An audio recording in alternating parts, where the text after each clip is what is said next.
Hello, everybody. It's the American Doofus Show. Don't be a doofus. We have been awaiting the President of the United States, Joe Biden, to speak. He's about to speak, and we'll listen in. Good afternoon. The Russian military has begun a brutal assault on the people of Ukraine. Without provocation, without justification, without necessity, this is a premeditated attack. Vladimir Putin has been planning this for months, as we've been saying all along. He moved more than 175,000 troops, military equipment, and positions along the Ukrainian border.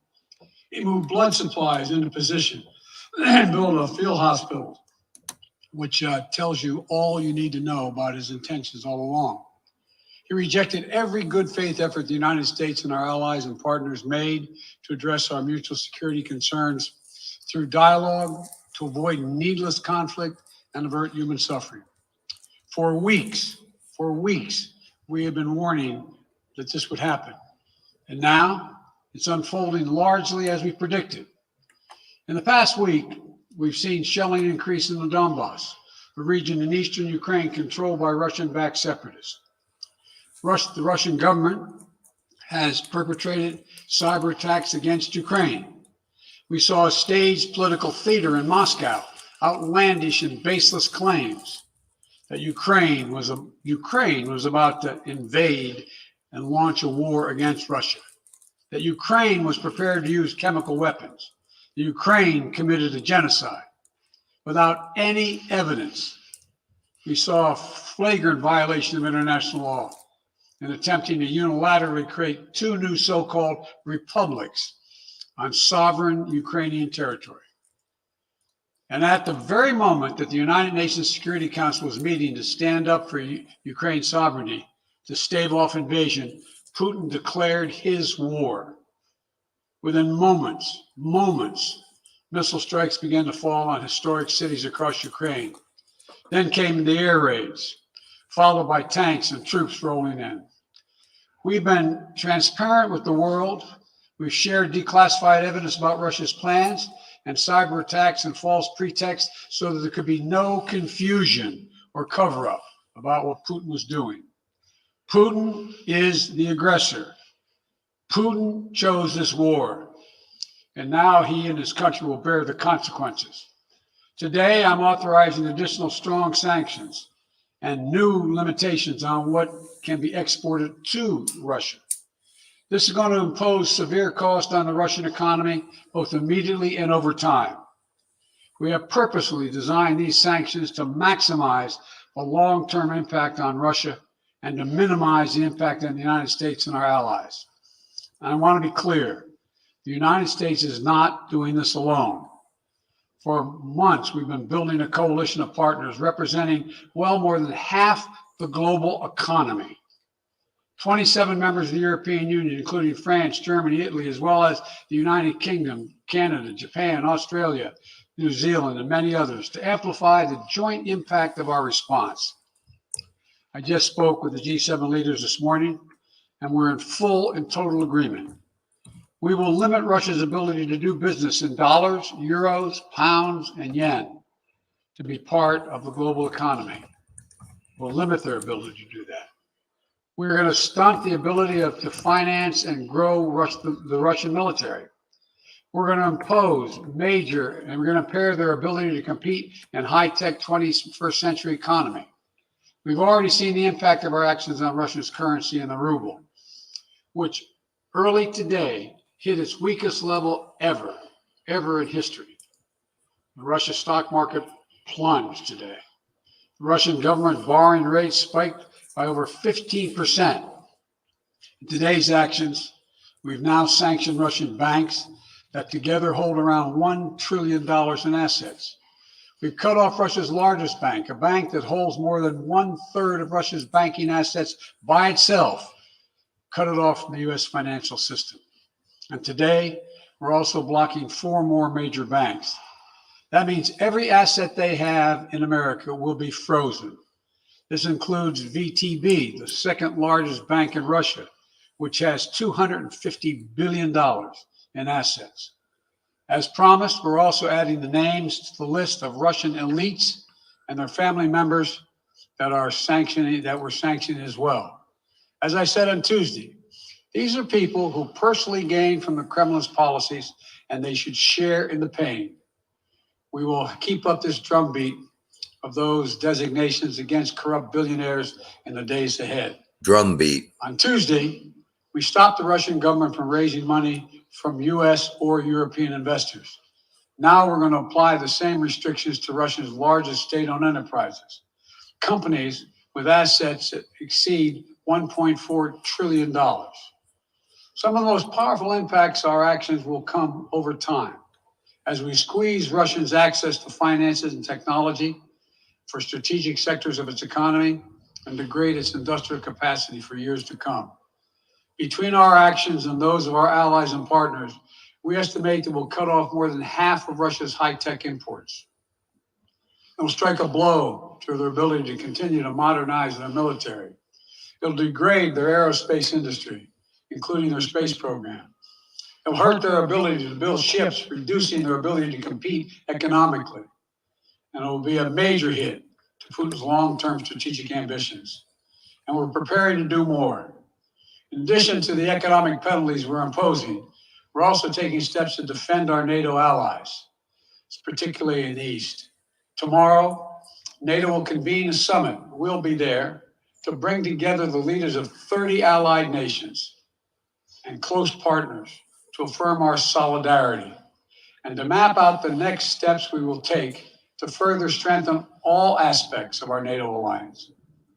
Although we provided over $650 million in defensive assistance to Ukraine just last year, let me say it again.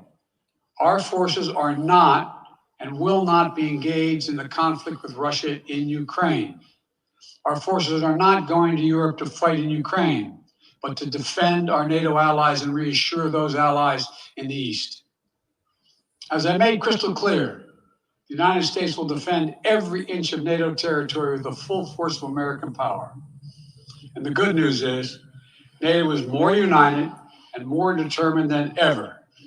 There is no doubt that the United States and every NATO ally will meet our Article 5 commitments, which says that an attack on one is an attack on all.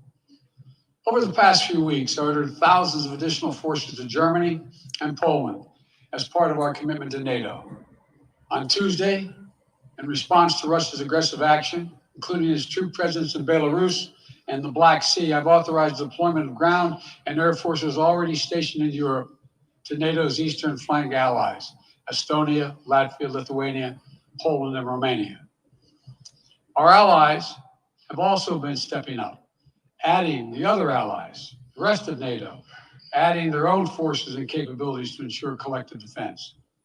And today, within hours of Russia's unleashing its assault, NATO came together and authorized and activated an activation of response plans.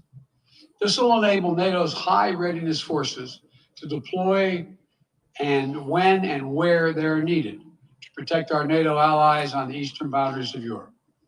And now I'm authorizing additional U.S. force capabilities to deploy to Germany as part of NATO's response, including some of the U.S.-based forces that the Department of Defense placed on standby weeks ago. I've also spoken with Defense Secretary Austin and Chairman of the Joint Chiefs, General Milley, about preparations for additional moves should they become necessary to protect our NATO allies and support the greatest military alliance in the history of the world, NATO. As we respond, my administration is using every tool at its disposal to protect American families and businesses from rising prices at the gas pump. We're taking active steps to bring down the cost, and American oil and gas companies should not exploit this moment to hike their prices to raise profits. No, they shouldn't, but they will. With our sanctions package, we specifically designed to allow energy payments to continue. We are closely monitoring energy supplies for any disruption. We've been coordinating with major oil producing and consuming countries toward our common interest to secure global energy supplies. We are actively working with countries around the world to elevate collective release from the strategic petroleum reserves of major energy consuming countries. and the United States will release additional barrels of oil as conditions warrant. I know this is hard and that Americans are already hurting. I will do everything in my power to limit the pain the American people are feeling at the gas pump. This is critical to me. But this aggression cannot go unanswered. If it did, the consequences for America would be much worse. America stands up to bullies. We stand up for freedom. This is who we are. Let me also repeat the warning I made last week. Yeah, we're also If bullies. Russia pursues cyber attacks against our companies, our critical infrastructure, we are prepared to respond. For months, we've been working closely with the private sector to harden their cyber defenses, sharpen our ability to respond to Russian cyber attacks as well. I spoke last night to President Zelensky of Ukraine, and I assured him that the United States, together with our allies and partners in Europe, will support the Ukrainian people as they defend their country. We'll provide humanitarian relief to ease their suffering. And in the early days of this conflict, Russian propaganda outlets will keep trying to hide the truth and claim success for its military operation against a made-up threat. But history has shown time and again how swift gains in territory eventually give way to grinding occupations, acts of mass civil disobedience, and strategic dead ends. The next few weeks and months will be hard on the people of Ukraine. Putin has unleashed a great pain on them, but the Ukrainian people have known 30 years of independence. They've repeatedly shown that they will not tolerate anyone who tries to take their country backwards. This is a dangerous moment for all of Europe, for the freedom around the world. Putin has committed an assault on the very principles that uphold the global peace. But now, the entire world sees clearly what Putin and his Kremlin allies are really all about. This was never about a genuine security concerns on their part. It was always about naked aggression, about Putin's desire for empire. Keyword, by any legitimate means security necessary, concerns, by bullying keywords. Russia's neighbors through coercion and corruption, by changing borders by force, and ultimately by choosing a war without a cause. Putin's actions betray his sinister vision for the future of our world, one where nations take what they want by force. But it is a vision that the United States and freedom-loving nations everywhere will oppose with every tool of our considerable power. The United States and our allies and partners will emerge from this stronger, more united, more determined, and more purposeful. And Putin's aggression against Ukraine will end up costing Russia dearly, economically and strategically. We will make sure of that. Putin will be a pariah on the international stage. Any nation that countenances Russia's naked aggression against Ukraine will be stained by association. The history of this era is written. Putin's choice to make a totally unjustifiable war on Ukraine will have left Russia weaker and the rest of the world stronger.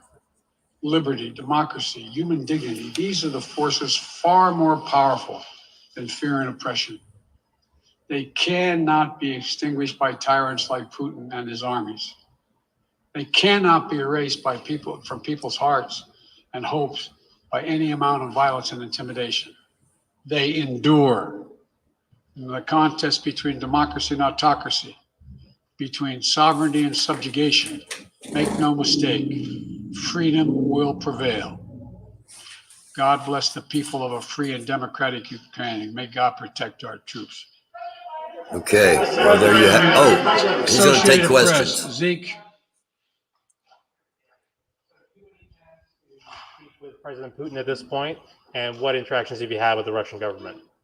I heard the first part. Do I have any plans to speak with Putin at this point? And what? What communications have you had with the Kremlin as far as military operations in Ukraine and making sure this does not spiral into a larger conflict? Well, it's a large conflict already. The way we're going to ensure it's not going to aspire to a larger conflict is by providing all the forces needed in the Eastern European nations that are members of NATO. NATO is more united than it's ever been. And I have no plans to talk with Putin. Wall Street Journal, Tarina. Mr. President, you didn't mention SWIFT in your sanctions that you announced. Is there a reason why the U.S. Isn't doing that? Is there a disagreement among allies regarding SWIFT and SWIFT whether is an international Russia should computer be banking allowed to be part of system. it? The sanctions that we proposed on all their banks have of equal consequence, maybe more consequence than SWIFT, number one. Number two, it is always an option, but right now that's not the position that the rest of Europe wishes to take. Cecilia Vega, ABC. Sir, sanctions clearly have not been enough to deter Vladimir Putin to this point. What is going to stop him? How and when does this end? And do you see him trying to go beyond Ukraine? And a second question I'll just give to you now. This statement that he gave last just night, gave three the threat that he gave, the West will face consequences greater than any you have faced in history. Is he threatening a nuclear strike? Ooh, she I went have there. no idea what he's threatening. I know what he has We're going done. to talk about Number nuclear one. coming up when Number this is two, over. No one expected the sanctions to prevent anything from happening. It has to show, this is going to take time, and we have to show resolve so he knows what's coming. And so the people of Russia know what he's brought on them. That's what this is all about. This is going to take time. It's not going to occur. He's going to say, oh my God, these sanctions are coming. I'm going to stand down. He's going to test the resolve of the West to see if we stay together, and we will. We will, and it will impose significant costs on him. Will he go beyond Ukraine, sir? Do you see him going beyond? Yes. Two topics, just really quick. First, markets are down and gas prices are up. I know you always stress the difference between Wall Street and Main Street, but everybody seems to be in for some economic pain. How economically painful is it going to get for people in this country? Good And I do have question. one more question. First of all, there's no doubt that when a major nuclear power attacks and invades another country, that the world is going to respond, and markets can respond all over the world. So there's no doubt about that. Number one. Number two, the notion that this is going to last for a long time is highly unlikely as long as we continue to stay resolved in imposing the sanctions we're going to impose on Russia, period. What's your next question? I'm sorry. The next question is, did you underestimate Putin? And would you still describe him the way that you did in the summer as a worthy adversary? At the time, he was, I made it clear as an adversary, and I said he was worthy. I didn't underestimate him. And I've read most of everything he's written. Did you read I shouldn't, I'm not a wise guy. You heard the speech he made, almost an hour's worth of speeches, why he was going into Ukraine. He has much larger ambitions in Ukraine. He wants to, in fact, reestablish the former Soviet Union. Okay, That's what this somebody is about. else is saying it. And I think that his ambitions are completely contrary to the place where the rest of the world has arrived. You're confident that these devastating sanctions are going to be as devastating as Russian missiles and bullets and tanks? Yes, Russian bullets, missiles, and tanks in Ukraine. Yes, I am. Thank you, President Biden. If sanctions cannot stop President Putin, what penalty can? I didn't say sanctions couldn't stop him. You've been talking about the threat of these sanctions for several weeks now. Yes, but the threat of the sanctions and imposing the sanctions and seeing the effect of the sanctions are two different things. They're two different things. And he's going to begin to see the effect of the sanctions. And what will that do? How will that change? We're his liable to mindset witness given the he's stress. attacking Ukraine? weak Joe in his Biden's liable country to snap. that he'll have to make a very, very difficult choices of whether to continue. I don't think he's going to take very many questions the way this is going. You said in recent weeks that big nations cannot bluff when it comes to something like this. You recently said that the idea of personally sanctioning President Putin was on the table. Is that a step that you're prepared to take? And if It's not a not, bluff, it's on the table. sanctioning President Putin? Yes. Why not sanction him today, sir? Mr. President? Why not sanction him today, sir? Mr. President, if I can, you detailed some severe and swift new sanctions today and said the impact it will have over time. But Don't lean on given the the podium. full-scale invasion, given that you're not pursuing Body language. disconnecting Russia from what's called SWIFT, the international banking system, or other sanctions at your disposal, respectfully, sir, what more are you waiting for? Specifically, with the sanctions we've imposed exceed SWIFT. The sanctions we imposed exceed anything that's ever been done. The sanctions we imposed have generated 2/3 of the world joining us. They are profound sanctions. Let's have a conversation in another month or so to see if they're working. Yes. Can I ask about Zelensky? Sir, you spoke to Vladimir Zelensky yesterday, sir? We don't have the month. What's the risk that That's real. we are watching the We don't beginning have of a month. another Cold War? And is there now a complete rupture in U.S. and Russian relations? There is a complete rupture right now in U.S.-Russian relations if they continue on this path that they're on.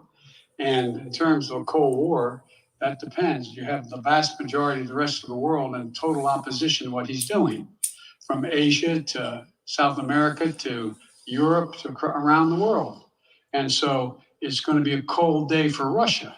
The idea, you don't see a whole lot of people coming to his defense. And are you, if I could follow up, sir, are you urging China to help isolate Russia? Are you urging China to help isolate Russia? I'm Here not we go. prepared to comment on that. We're going to comment on that. We're going to talk about that coming up. Wait, no. Yeah. No. He's had his hand up a long time. Thank you, Mr. President. How concerned are you that Putin wants to go beyond Ukraine into other countries, and the U.S. will have to get involved if he moves into NATO countries? Well, if he did move into NATO countries, he will be involved. We will be involved. The only thing that I'm convinced of is if we don't stop now, he'll be emboldened. If we don't move against him now with these significant sanctions, he will be emboldened. Look, well, anyway. Can you talk anything more about your conversation? Mr. President.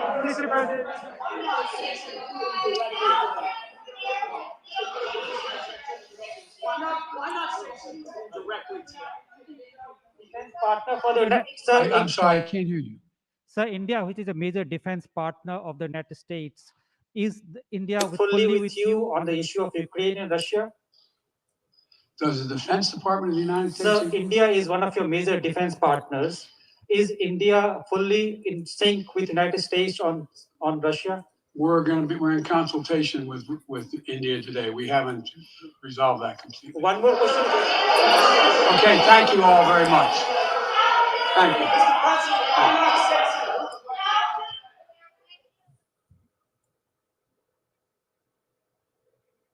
Okay, there we go. We've been watching the President of the United States, Joe Biden, address the world, and as well as take some questions, which I didn't anticipate him doing. I made some notes here before I hop over into the chat. Again, thank you all for watching. Those who just joined us, the American Doofus Show. Don't be a doofus. Do hit the like button. Subscribe. If you're not a subscriber, hit the bell if you are a subscriber so you know when we're on. I generally put up notifications, gives people that are following and subscribing an idea when we're going to be on. And we're going to be doing an afternoon, an evening, and probably a late night show for the next few bits. I personally don't think this is going to be a long, prolonged, drawn-out affair. I said last night on the 1 a.m. show that this may be over in 48 hours. Everything I've seen since then, nothing I have seen since then has made me deter from that. The Russian Ukrainian president has come out and said that all veterans and all able-bodied people should now take up arms to defend Ukraine. The devastation, we don't really know yet. It's early. I saw a report that one of the, I think one of the mainstream media reporters was at an airport, and he thought he was approaching Ukrainian troops that were there on defense, and instead he found out. He asked who was in charge, and the answer was the Russians. And he said, "Well, where are they?" And they said, we are the Russians." And he found himself confronted by several Russian troops, and quickly extracted himself from that situation. So at least one airfield is under control of Russia. I imagine we'll quickly see Kharkiv, which I've talked about for the past few days as what I thought would be a key, one of the keys. It turned out it was right. Turned out just about most of the stuff I said in advance has played out, including last night. You can go back and watch the episodes if you want. I hope you do. If you haven't seen them, you'll not find a lot of commercials on my channel. My content is limited to advertisers as soon as I post. So that's the reputation this channel has. We talk about things that people don't talk about. Hey, thanks, Thunder. Appreciate that, man. We talk about things that other people don't discuss. And some notes I got from the speech: ruble and the Russian stock market both hit major crashes. The United States stock market is down. For those that are retired or semi-retired, and you're depending upon your pension, if you're invested in the stocks, this could play heavily upon us. I mentioned keywords: legitimate security concerns. Biden didn't elaborate on China, because China's announcement was, and I quote, "We view Russian action as justified action for legitimate security concerns." I'm sure Biden saw that as well, probably before his speech, and those words were to counter China. China is a I wouldn't say China is cooperative with Russia. I wouldn't call them allies at this time. As things progress, you might find we might find China and Russia very close allies. They share a long border. They share a similar philosophy, and they share a geographic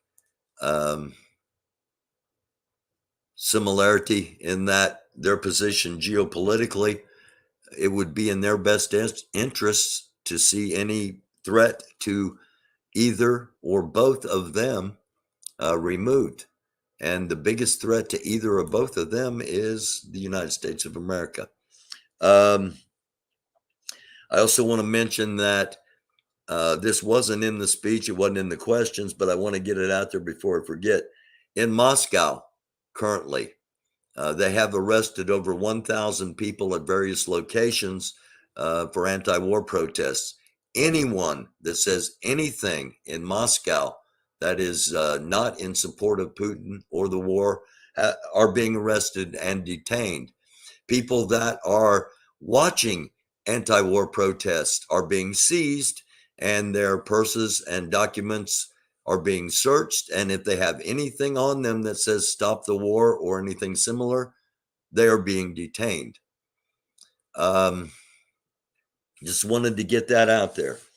And one final thing I want to talk about here before I and get your questions in chat if you have any. Get them in there, and because I'll be coming to the chat in just a second. Nuclear. The one reporter, I think it was the second question asked, is there concern about nuclear? there definitely is concern about nuclear, and not just weapons, but nuclear power. The Ukraine has, well, Chernobyl that blew up and is radioactive to this date is in Ukraine near the Belarus border, and Russian troops have seized the area around Chernobyl. There are active nuclear plants for power in Ukraine. If an errant Russian missile hits one of those power plants, we're talking about devastation for not only the people of Ukraine, but the people of Russia. And depending on where the wind's blowing and how big of an accident it would be, other parts of Europe. So unintended consequences is something that we mention a lot on here. We've mentioned it, since we've been covering protests in America. We've been covering and trying to advance the idea of equality and justice and freedom.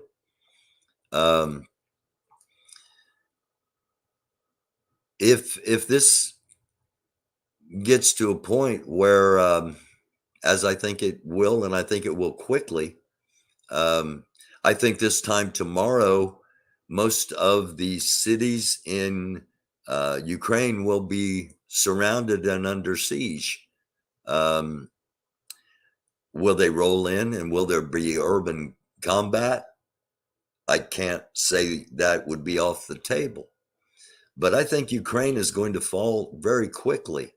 And the real possibility of the United States getting involved once an incursion into any one of the NATO countries. At first, I thought it was just going to be the Baltics, but it seems like he might have designs. Russia might have designs on Poland and Romania as well, and I think that was brought to the forefront with that press conference. And if he does go into Poland, we will be involved. I think President Biden made that very clear. So that's what's been happening since last time we were on. Let me go and start at the top over here at the chat, because I popped in and out and I saw a couple of comments. Again, hello to everybody. Luther, hello. I haven't said hello. Birdie Boy, hello. I am created. Hello, thank you for watching, everybody. RJ. Okay, now let's actually read. Positioning troops for a war. Yeah, I don't know if you noticed or not. He mentioned troops coming from Europe to fortify the Baltics primarily, as well as Poland and Romania. And there will be troops deployed from the United States to Germany. So we will be moving our troops and equipment in preparation of Putin not stopping. There's no way and Biden didn't want to come out and say this. He wanted to say, oh, the sanctions. The honest truth is, folks, there's no way anybody's going to stop Russia from taking Ukraine now. It's too late. It's too late. If we were going to stop, we'd have had to have boots on the ground before yesterday, and lots of boots. Now, does Russia have the ability to take and hold Ukraine? That's yet to be seen. They do to take. They do. They have the ability to take. Do they have the manpower to hold the country? That's what's yet to be seen. More sanctionings. How did I know that was coming? Yeah. He said he wants to do to Russia what they want to do to Ukraine. Welcome to the New World Order. Drumbeat. The drumbeats of war is an historical term that goes back literally centuries, where troops marched to the beat of the drum. Music is a powerful tool. I think music's probably the only thing that will ever unite the world. But he didn't say the drum beats of war. He did say the drum beats, which he left off war. But those of us that listen closely, dog whistles, phrases that Ukrainians fleeing into Poland as Russia invades. Dog whistles are words that key or words that trigger. So that's why drum beat jumped out at me. I'm created, blessed. Thank you for watching again. Let me get down here. Imagine if all these things were happening here in the U.S. Oh, wait, it is. Tired of being caught in the middle of all of this. What's happening in the United States? We've got our differences, but it's not what currently is happening in Ukraine. In Ukraine, as 24 hours ago, even 24 hours ago, the people of Ukraine thought this was never going to happen. They're not prepared. You know, we talk all the time on here, whether it be a natural disaster, whether it be an act of God, whether it be an act of man, whatever it may be, we need to be prepared for situations that otherwise we find ourselves incredibly vulnerable. That's where the Ukrainian population is now. If something happened like that here in the United States, we would be incredibly vulnerable. A lot of people aren't prepared for what would happen. I'm looking up at the screen at CNN right now, watching people literally walking down a street, dragging their belongings behind them, and the reporter asking them where they're going, and a lot of them have no idea. They're just trying to get away from the potential devastation that's coming. So preparedness is it's not just it's not just something outlandish that people that live off the grid should be aware of. You know, we as individuals should be prepared to take care of ourselves in any situation for 3 days minimum, 72 hours minimum, 36 hours at the absolute base, you know, a day and a half. In case of tornadoes, ice storms, whatever it may be, you're without power, you can't communicate, you can't travel safely. So we in the United States,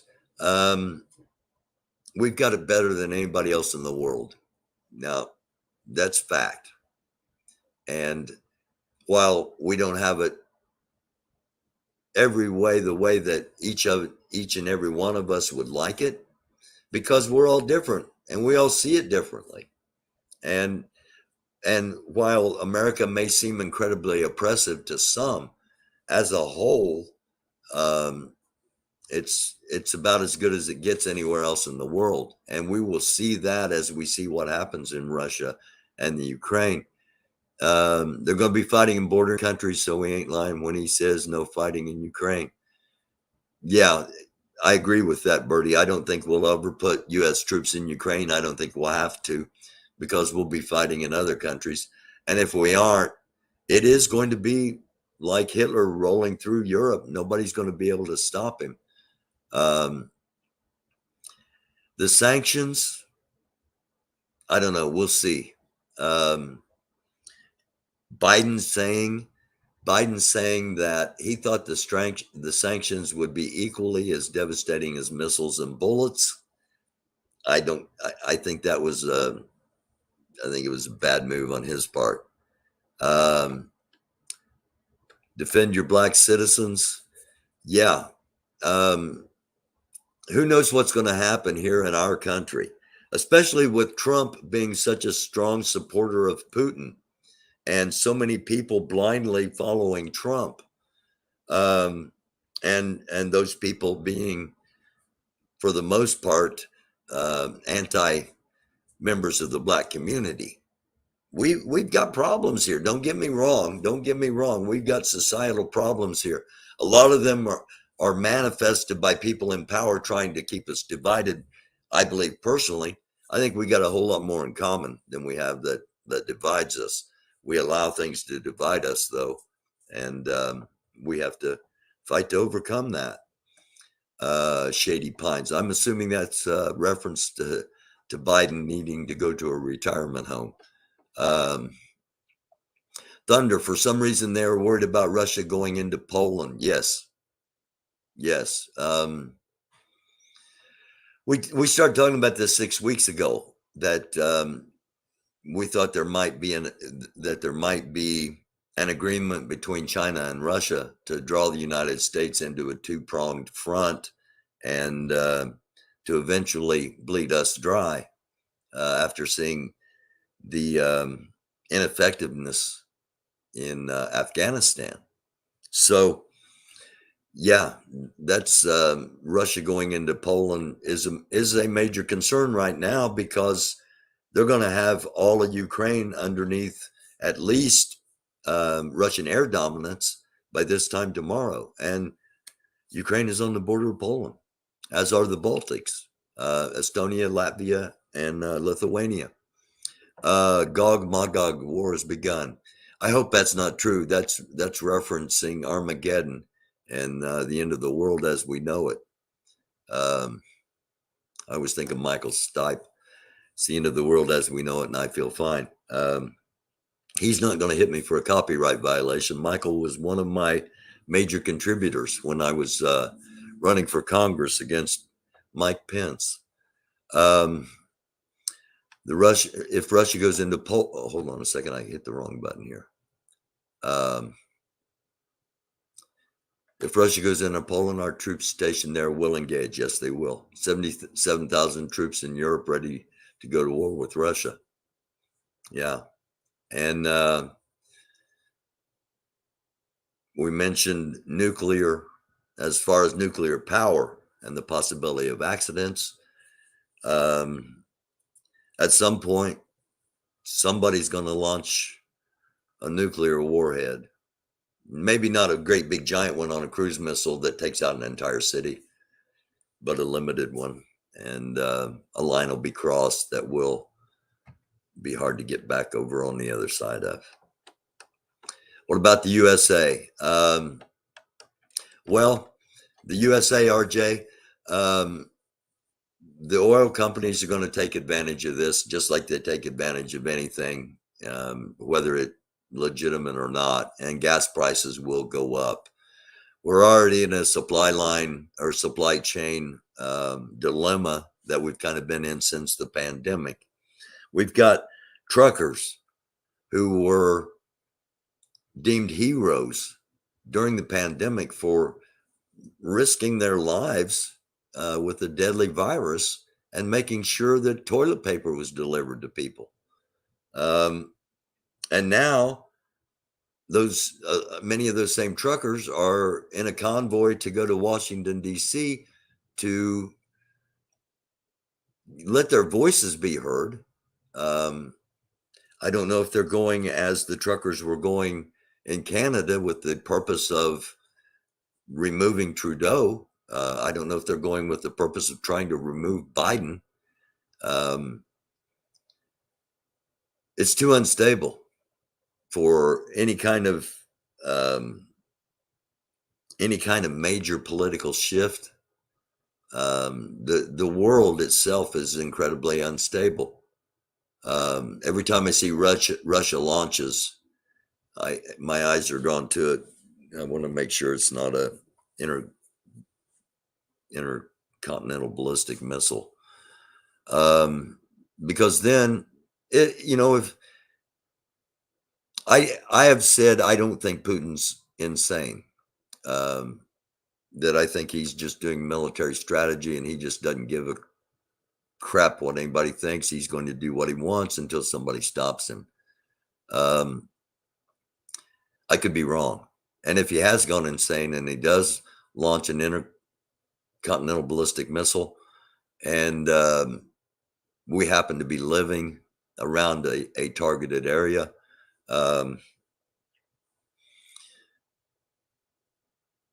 You got about 20 minutes to decide where you go, what you're going to do. So that's why I say be prepared. Think about things. Think about scenarios that you hope will never happen. But what do you do if you find yourself in it? You know, it's I'm a gun owner, and I'm in favor of the Second Amendment. I think that responsible gun ownership is the right of Americans, because there are times we need to defend ourselves. That being said, I said responsible gun owners. You should practice shooting if you're a responsible gun owner, so that the motions aren't unfamiliar to you, so that it's muscle memory in case you have to do something. That's a little off track, but it's not really in these times. And I do want to, I've got a couple of contacts, and I do want to get into the trucker thing, to find out, you know, what's motivating this, who's behind this, and what's the purpose? What are their goals? What are the complaints? Because all I heard in Canada was a bunch of people yelling for freedom, and they'd yell for freedom for a few hours and then they'd go home.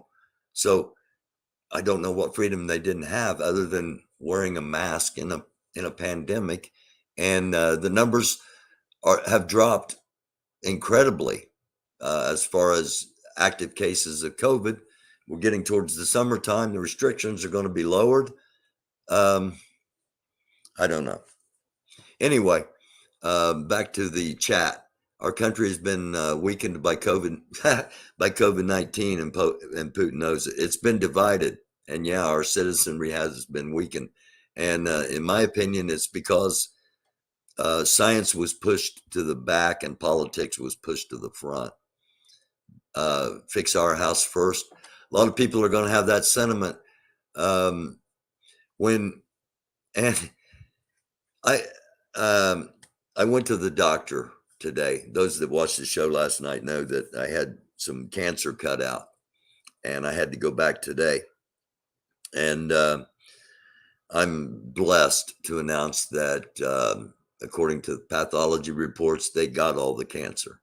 So I'm thankful to be able to announce that. And now it's just a matter of getting the incision healed up without infection coming in. So once that's taken care of, we're all good. The reason I brought that up was because as I walked in, Sarah, who's the medical assistant that takes me back to the office each time and does the temperature and the blood pressure and all the preliminary things, she said, "You look tired." And I said, "Well, I was up to about 5 o'clock in the morning, covering the war for a little internet show I do." And she said, "War? What war?" And I said, "Well, Russia invaded Ukraine last night." "What?" And I wonder how many people didn't have any clue this was coming. How many people don't watch news at all in any form, and has no idea? It's just something to think about. A lot of people, back to RJ's fix your house first.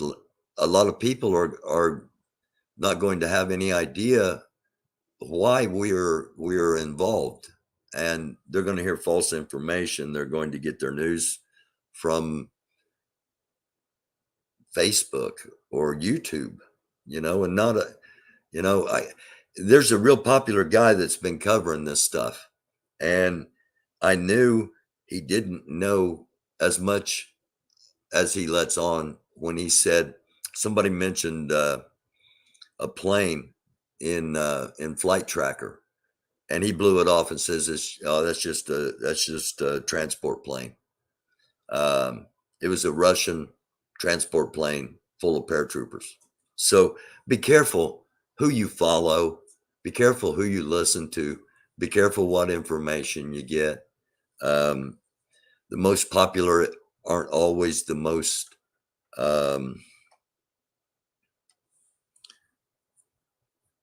prepared. I'll use that word.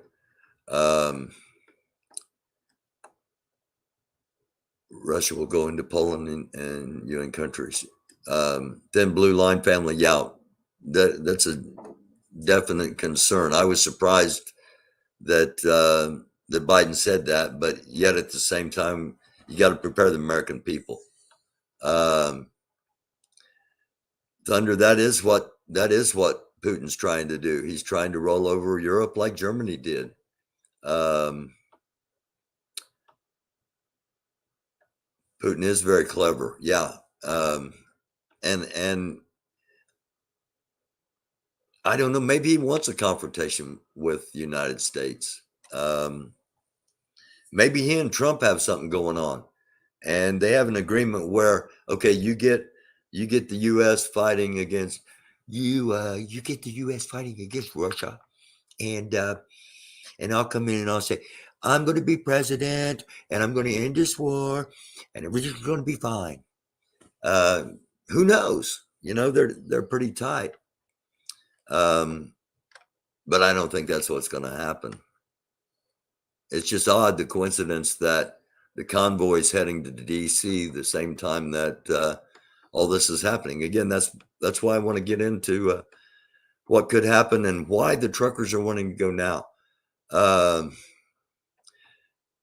Yeah, if it does, question, if they do fight Russia, what about BRICS? BRICS. I'm not sure what that means. Help me out there, Thunder, if you're still here. I'm drawing a blank. I think Putin is prepared for sanctions. Birdie Boy brings up a great point. Often on here, I've said that a person that is fighting, some people will view that person as a freedom fighter fighting for freedom. The other side will view that person as a terrorist. And we see that, we see it on an ongoing basis in Israel and Palestine. Palestinian fighters are Palestinian terrorists if you're on the Israeli side. If you're on the Palestinian side, Palestinians are freedom fighters trying to regain the land that was taken from them in 1948. That's the way they view it.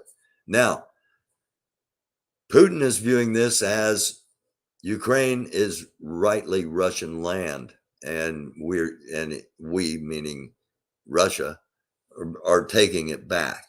All right. China has said again, it's justified. It's the Russian action is justified, and they say for legitimate security concerns. And I didn't mention this earlier, but they also said, and for reclaiming historical territory that belongs to them. So that opens up Taiwan. And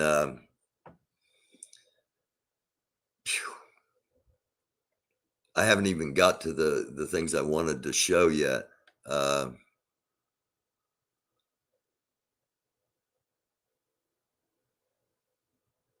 Were you or played with nuclear assault in 1986? You look like the drummer. I did not. I am a musician, a songwriter, and lyricist. And occasionally, before all this started, we'd have a live show on Thursday nights, and I'd play a little bit of my music as an intro, so I didn't get copyright violations. But no, I have not. I did not play with nuclear assault. But yeah, thanks for being here, Z Corp Alpha. So if he ended the war, I'd be upset. No, I wouldn't be upset at all. If who ends the war? If Putin decides to end the war, would I be upset? No. Not at all. BRICS nations is like the other NATO. Okay. I wasn't familiar with the acronym. I did play heavy metal. Yeah, I played heavy metal, rhythm and blues. Closest we got to country was doing Long Cool Woman. And I played a country doon. It's got a country bass line in it. That's about as close as okay. Thank you, P.I. Ross. Brazil, Russia, India, China, and South Africa.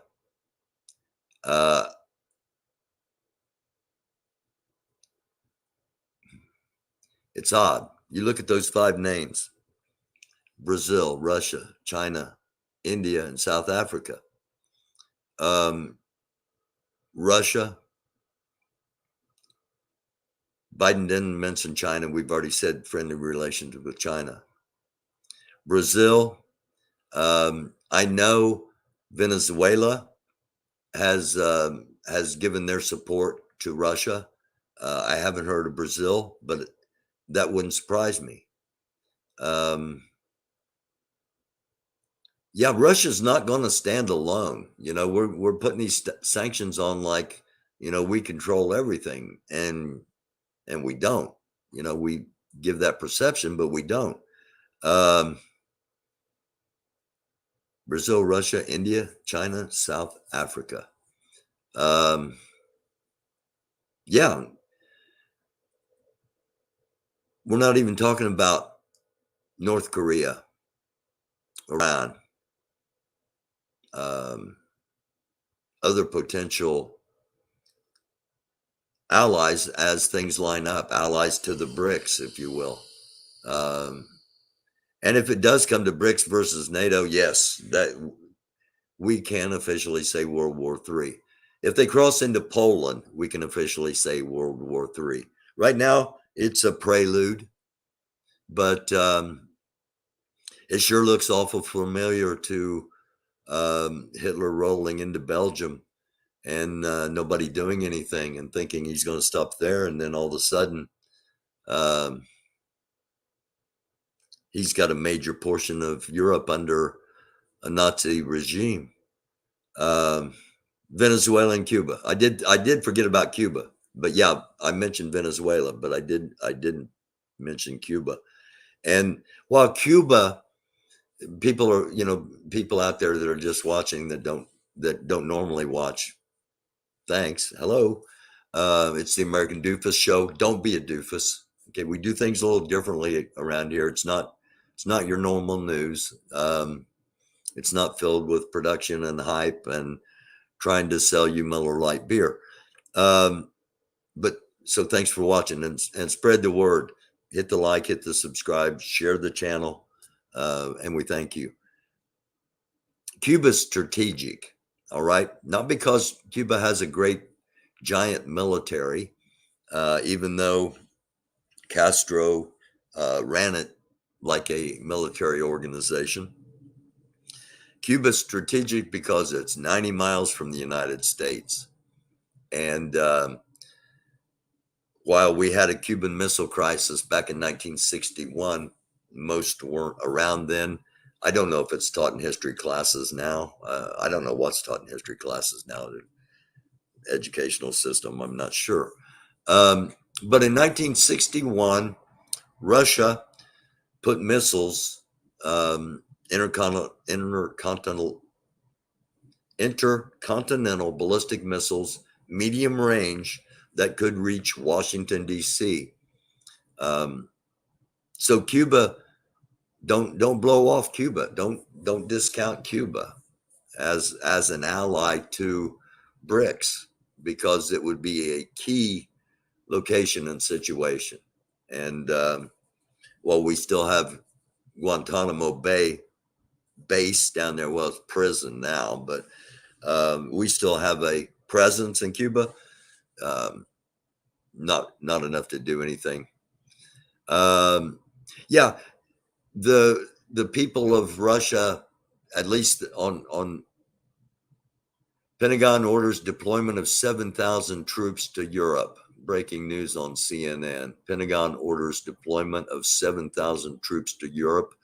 Those are United States troops based here that will be deploying to Europe. This is not moving troops that are already there. This is beginning to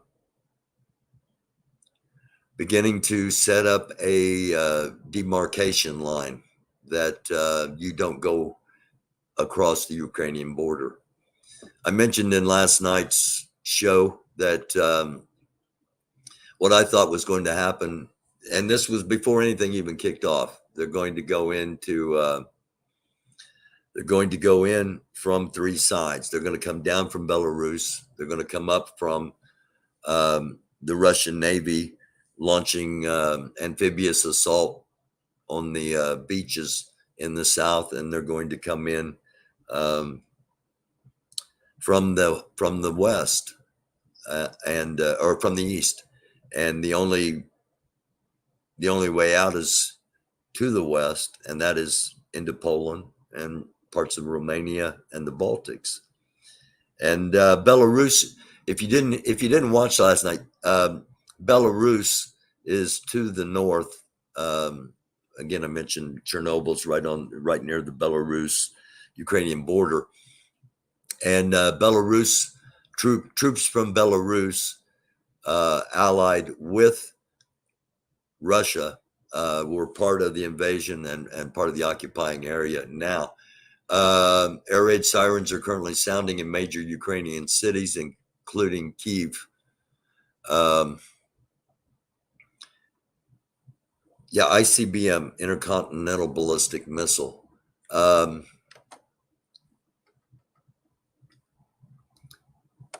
I'm going to take us over here to Flight Tracker real quick. I need to keep an eye on the time. I don't want this to. Okay. Well, one of my radar providers has an estimated wait time of 14 minutes, experience a high volume of traffic. I imagine they're also getting possibly some cyber attacks because there are countries that don't want us watching what's going on. It says page will automatically refresh. That's odd. Let me see if my other site's been timed out. This is not quite as an advanced site. Wow. Okay. Here's Ukraine. This can't be right. They're showing no traffic at all in Romania, Poland, which is where my cursor is. Here's Romania. Here's Poland. Here's Moldavia, and then this is Ukraine. So maybe they have restricted flights over Poland and over Romania. Up here's Lithuania, Latvia, and then Estonia is on up here, and then all of this is Russia. I'm not sharing this. Hold on a second. Let me. I've still got you all on the other tab. My bad. This is showing. Here's Estonia. Here's Latvia, Lithuania. This is showing that there are no planes at all, any traffic at all, in the eastern half of Poland, which is right here. This is Romania. Here's Moldova. And then here's Ukraine. This area right here where I'm circling with the cursor. And no flights over Russia or Italy or Greece. This can't be right. This has got to be. This can't be right. It can't be right. Flight track. There we go. Flight tracker's back up. Okay. Well,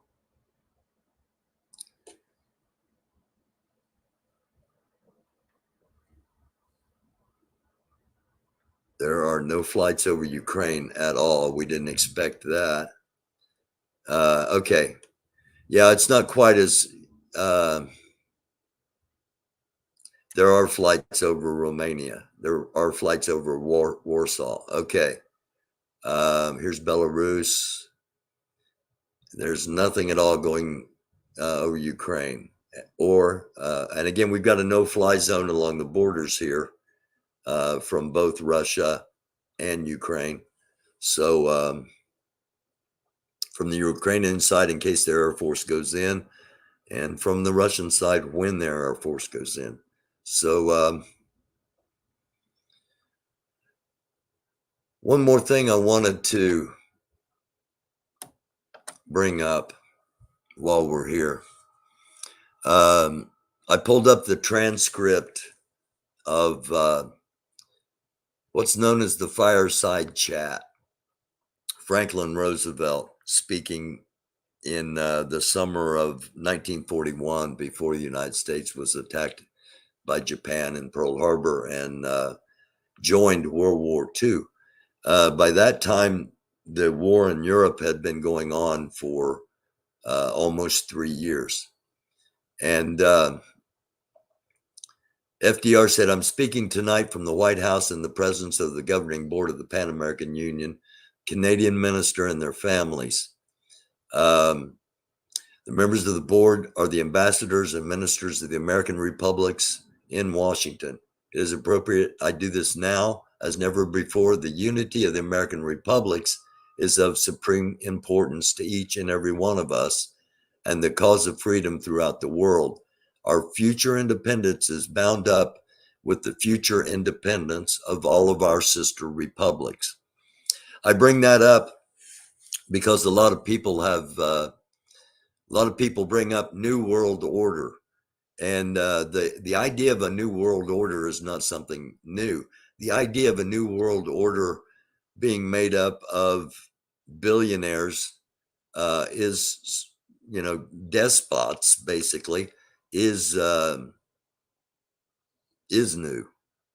The idea of the New World Order was basically either a world made up entirely of democracies where people had freedom and they made their choices.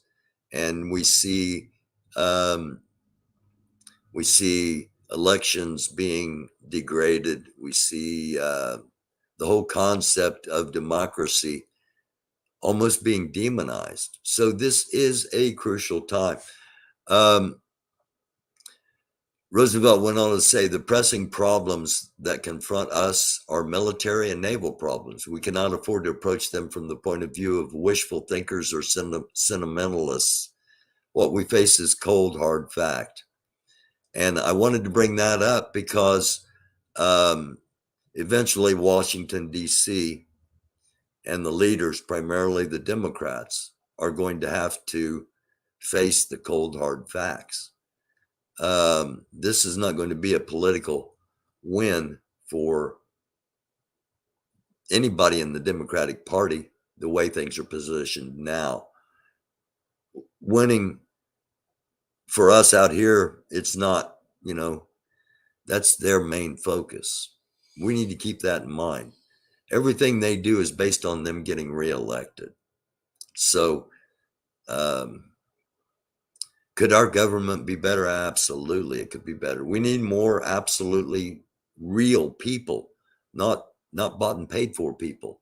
And the way our government is structured, it is controlled by two private enterprises. The Democratic Party is not a public organization. It's a private entity.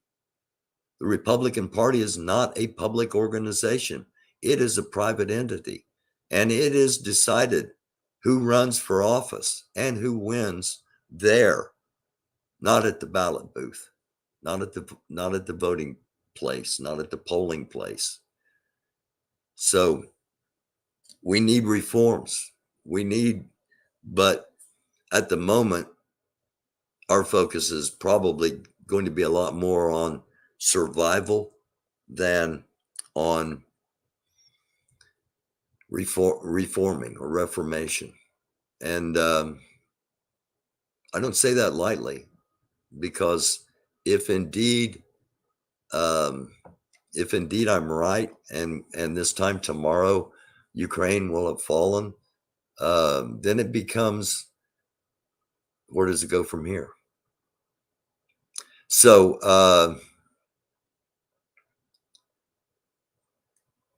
yeah, the area, Belarus, Ukraine, and a lot of Russia, no flights. So those that wanted to get out, you're not going to be able to get out. It seems that old sleepy Joe Biden was right last week when he said, "Get out now." People should have. I hope it never comes to that here in our country. I do want to, if you'll bear with me here just a second. I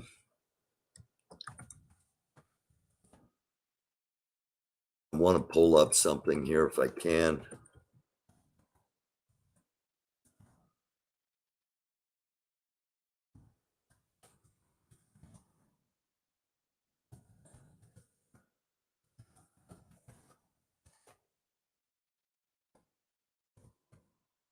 And normally in the past, I'm working with just one computer, and it's an old computer and the keys stick. So things take me a little longer. I was trying to find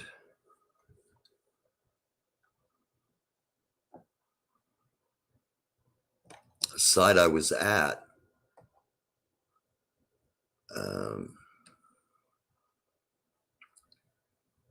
I want to show potential. Here we go.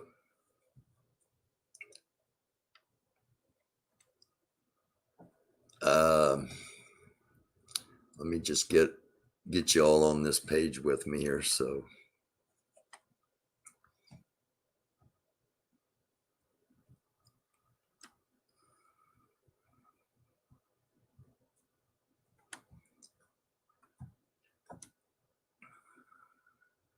a year ago, Russian President Vladimir Putin let the world know about his country's nuclear strength. Everyone is well aware that North Korea now has a stash of nuclear weapons. What countries have nuclear warheads? Here's a general estimate. Russia has 6,850 nuclear warheads. The United States has 6,550. France has 300. China has 280. The UK, 215. Pakistan, 145. India, 130. Israel, 18. North Korea estimated at 15. Don't forget, the number of warheads doesn't matter as much as a proper strike. A nuclear warhead dropped strategically in the United States can do more than 10 dropped haphazardly. But never underestimate a nation with nuclear weapons. I recommend you, it's called thepreppingguide.com. And basically, let's see if I can find the map. Here we go. So, modernsurvivalblog.com. Here's the map of potential nuclear targets in the United States and potential safe zones. Vegas, north of Vegas, southern Idaho, most of Oregon, most of Kansas, and outside of that, up here in Montana, outside of that, we're targeted. And again, that looks like an awful lot of strikes, but a lot of warheads, a lot of missiles will have multiple warheads and with multiple targets. So when when you see people chanting for war and wanting war, just keep that map in mind. Again, that's the preppingguide.com. So thank you all for watching. Appreciate it. Especially, we've had a lot of people stick around, and I thank you. You know, people hop on and off here. They're, you know, on for 5 or 10 minutes, and we've had a lot of people stick around, and I thank you for that. Sincerely do. And I'll be back at 10:30 tonight. 10:30 p.m. It's a regular time we do Thursday night live. So